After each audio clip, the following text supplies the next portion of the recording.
इसी मसले से जुड़ी विशेषज्ञ की टिप्पणी देने के लिए हमारे साथ दिल्ली विश्वविद्यालय के राजनीति विज्ञान के प्रोफेसर डॉक्टर रवि महिंद्रा जी उपस्थित हैं। तो उस पर उनकी क्या राय है वो मैं इस वीडियो में जानूंगा। हाँ, तो डॉक्टर साहब, ये जो अपराजिता विधेयक है ममता सरकार का, एंटी रेप लॉ, इसमें जो केंद्र राज्य संबंधों की बात कई मसलों पे आ रही है, कई विशेषज्ञ इस पे बात कह रहे हैं, तो क्या है वो केंद्र राज्य संबंधों का मसला इसमें? दिलीप जी, सबसे पहले तो मैं आपका धन्यवाद करूंगा कि इस चर्चा में आपने मुझे शामिल किया। मैं आपको बताना चाहूँगा कि जो इंडिया में जो फेडरलिज्म है वो कोऑपरेटिव फेडरलिज्म है जी, और उसमें सेंटर और स्टेट का एक कोऑपरेशन होना चाहिए जी। लेकिन ये भारत का हिस्ट्री रहा है आज तक का। जब कभी सेंटर में कांग्रेस पावरफुल था तो अगर दूसरे पार्टी का कोई गवर्नमेंट होता या रीजनल पार्टी की सरकारें होती थी तो उनकी बात को उस तरीके से कंसीडर नहीं किया जाता। मतलब सेंटर में एक अलग पार्टी है, और स्टेट में लगे, ये कॉन्ट्राडिक्शन बना है। हाँ, बिल्कुल। और यही कॉन्ट्राडिक्शन जो है पिछले 10 सालों से हमें बीजेपी के साथ भी देखने को मिलता है, जहाँ पे अदर पार्टी है, रीजनल पार्टियां हैं, तो ये कॉन्ट्राडिक्शन आज भी है। और मैं आपको एक और बताना चाहूँगा कि जब से बीजेपी की सरकार सत्ता में है जी, ये पहला ऐसा कोई केस नहीं है बंगाल में कि जब ममता बनर्जी ने इसको लेके कोई अपना इस तरीके का बयान दिया है। आप देखेंगे कि 2000 जहाँ तक मैं सही हूँ, लोकसभा 2019 के चुनाव से पहले बंगाल के अंदर कॉमनल राइट्स हो गए थे। तो सेंटर ने जो है सीआरपीएफ की जो बटालियन को भेजा था, लेकिन ममता बनर्जी ने उसको वहां परेडिंग करने से रोक दिया था और ये कहा था कि पहले जो है वो हमारा विधानसभा में हम कंसेंट लेंगे और फिर उसको परमिट करेंगे। उन्होंने उसको परमिशन नहीं दिया था। नहीं, पर डॉक्टर साहब ये तो जो है ऐतिहासिक बात आप जी बता रहे हैं, बिल्कुल सही कहा आपने। और कॉन्ट्राडिक्शन रहा है। हाँ, बहुत अच्छी बात कही आपने, जो मतलब बेसिक्स होते हैं फेडरलिज्म की, वो बात है। पर अभी जो एक सेंट्रल लॉ होने के बावजूद भी एक स्टेट उसमें अमेंड कर रही है, तो इस पे जो लेजिस्लेटिव पावर्स की जो रिपग्नेंसी है वो उस पे मैं आपके विचार जानना चाहता हूँ। मैं आपको बताना चाहूँगा कि किन्हीं स्पेशल परिस्थितियों में, विशेष परिस्थितियों में राज्य सरकार अगर कोई ऑर्डिनेंस लेके आना चाहे, कोई बिल लेके आना चाहे, वो लेके आ सकते हैं। लेकिन अल्टीमेटली जो है गवर्नर के माध्यम से वो सेंटर के पास जाता है और प्रेसिडेंट ऑफ इंडिया चाहे तो उसको कंसेंट दे सकता है और वो दोबारा भी उसको वापस भेज सकता है। अगर वो दोबारा से आ जाता है तो फिर जो है प्रेसिडेंट ऑफ इंडिया का ये होता है कि उसको वो कंसेंट दे।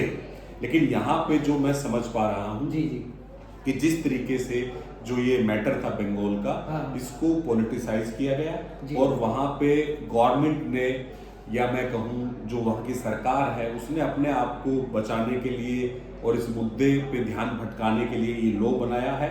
और उन्होंने जो, अगर मैं बहुत सिंपल शब्दों में कहूँ तो उन्होंने गेंद जो है केंद्र सरकार के पाले में डाल दी है। और जबकि केंद्र सरकार के पास ऑलरेडी बहुत सारे ऐसे लॉज हैं लेकिन उसका जो इम्प्लीमेंटेशन है वो अच्छे से नहीं हो पाया है।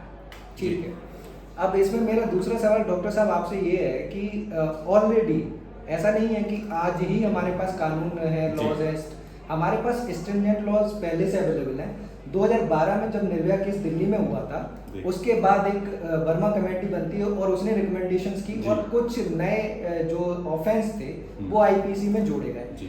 पर एनसीआरबी के डाटा पे हम जाते हैं, 2012 से 2022 की बात करते हैं, और चाहे वो सेंट्रल की बात हो, केंद्र की बात हो, या फिर वो हर स्टेट वाइज आप देखेंगे तो दिन ब दिन जो है क्राइम अगेंस्ट वुमेन, और उसमें स्पेसिफिक मैं बात करूं तो रेप की घटनाएं लगातार बढ़ती जा रही हैं। तो सारा एडमिनिस्ट्रेशन, जुडिशियल सिस्टम होने के बावजूद भी ये सारी चीजें बढ़ रही हैं। और अभी ममता सरकार ये दावा करते हैं कि हमने जो अपराजिता कानून बनाया है, एंटी रेप लॉ, वो अदर स्टेट्स के लिए एक रोल मॉडल होगा। तो आप क्या कमी समझते हैं और क्या आपके सजेशन रहेंगे कि लॉ अकेले बनाने भर से ही काम चल जाएगा कि अभी हमें और ज्यादा, क्योंकि आप एक राजनीति विज्ञान के प्रोफेसर भी हैं, आपने समाज को थोड़ा समझा भी हुआ है, तो मैं इस पे विशेष आपकी टिप्पणी चाहूंगा, क्या लॉ बनाने से ही काम चल जाएगा कि हमें कुछ और कदम भी उठाने हैं? दिलीप जी, मैं इसमें एक चीज़ और जोड़ना चाहूँगा कि आप देखिए कि 1950 में कॉन्स्टिट्यूशन इम्प्लीमेंट होता है और अनटचेबिलिटी एक्ट भी है हमारा 1955 का, हाँ, जो बाद में अमेंड करके 1989 में वो दोबारा से आ गया हाँ, फॉर्म बिल्कुल। में। उसके बावजूद भी गवर्नमेंट को 1889 में SC/ST एट्रोसिटी एक्ट बनाना पड़ा। बिल्कुल बिल्कुल। तो इसमें क्या है कि जहां तक मैं समझता हूँ जी, जो एट्रोसिटीज हैं, हाँ, अनटचेबिलिटी, शेड्यूल्ड कास्ट के खिलाफ या विमेंस के अगेंस्ट, जी, तो उसके पीछे कहीं ना कहीं जो हमारा जो सोसाइटी है और जो माइंडसेट है, जी। और इसको मैं बहुत सिंप्लीफाई करके आपको बताऊं, जो पितृसत्ता है, जो Patriarchal पेट्रियार्की जो सत्ता है, जी, जी, वो कहीं ना कहीं इस तरीके की चीजों को करने के लिए जिम्मेदार है। आप एक चीज देखिए कि पिछले 70 सालों में क्या कोई ऐसा इंसिडेंट हुआ कि किसी मेल के साथ ऐसा हुआ हो और उसको पीसीस में काट दिया गया हो? ऐसा नहीं हुआ। तो कहीं ना कहीं ये मैं इसको इस तरीके से समझ सकता हूँ कि जिस तरीके से पिछले कुछ सालों से महिलाएं जो है बड़ा खुल के अपने अधिकार के लिए सड़कों पे आंदोलन कर रही हैं, हर जगह अपना एक स्पेस बना रही हैं, तो जो पितृसत्ता को मानने वाले लोग हैं वो इस चीज को एडजस्ट नहीं कर पा रहे हैं, डाइजेस्ट नहीं कर पा रहे। आपने बिल्कुल सही शब्द का इस्तेमाल किया। तो वो ये चाहते हैं कि एक तरीके से एक लेसन दिया जाए कि बाकी जो महिलाएं हैं वो इस तरीके से खुल के ना आए, और जो एक तरीके से जो जेंडर पैरिटी सोसाइटी में बढ़ रही है वो ना हो। पितृसत्ता को मानने वाले लोगों के साथ एक और चीज जुड़ी है जो है आपका है कंजर्वेटिव अप्रोच। जो रूढ़िवादी लोग हैं वो कभी नहीं चाहते कि समाज में परिवर्तन हो, और वो अपनी यथास्थिति समाज में बनाए रहना चाहते हैं। तो ये भी इसके पीछे रीजन है कि महिलाओं के साथ जो एट्रोसिटीज हैं या उनके खिलाफ जो वायलेंस है वो बढ़ रहा है। तो डॉक्टर साहब मतलब कुल मिला के अगर मैं आपकी बातों को सही सही समझ पा रहा हूँ तो हमें मतलब कानून है, एडमिनिस्ट्रेटिव एजेंसीज है, सब कुछ होने के बावजूद हमें सोसाइटी के तौर पे एक काम करना होगा। और दूसरी बात हमें अपने खासकर लड़कों को जो जेंडर सेंसिटाइजेशन की जो एक लर्निंग है वो देनी होगी। आपने बहुत अच्छा से बताया। मैं आपको एक बात और आपको बता दूं जी कि डेमोक्रेसी जो है जी वो दो तरीके का होता है। एक होता है इलेक्टोरल डेमोक्रेसी, एक होता है लिबरल डेमोक्रेसी। बिल्कुल। तो जो लिबरल डेमोक्रेसी है इट मीन्स वहाँ पे आपके पास हर तरीके का राइट्स है। आप अपनी बात को प्रोटेस्ट भी कर सकते हैं, कन्विंस भी कर सकते हैं, जैसे कि राजनीतिक विचारकों में एक वो रहता ही है डिस्कोर्स की, वो हमें का इसको हम जैसे लंबा नहीं ले जाना चाहते, लेकिन भारत में क्या है अभी liberal democracy plus electoral democracy है। मतलब डॉक्टर साहब मैं इस पे एक बात कहना चाहूंगा, जैसे आपने कहा लिबरल और इलेक्टोरल, तो इलेक्टोरल मुझे थोड़ा सा ज्यादा लगती है, लिबरल की शायद प्रोसेस में बहुत कम है।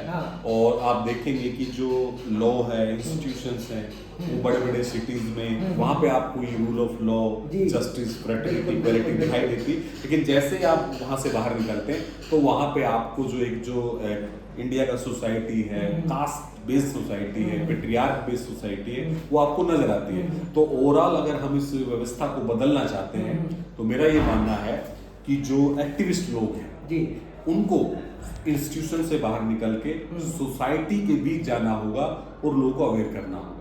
और जब अगर ऐसा होता है तो निश्चित तौर पे जो है हम अगले कुछ समय में आने वाले वर्षों में जो ये जेंडर पैरिटी है इसको अचीव कर सकते हैं।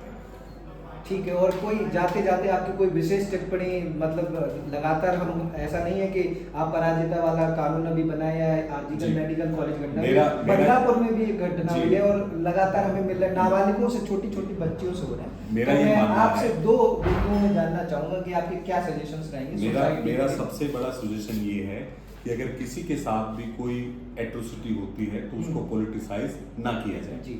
जब हाथरस में मनीषा रेप कांड हुआ था तो ममता बनर्जी जी ने बहुत मुखर होकर उस बात को उठाया।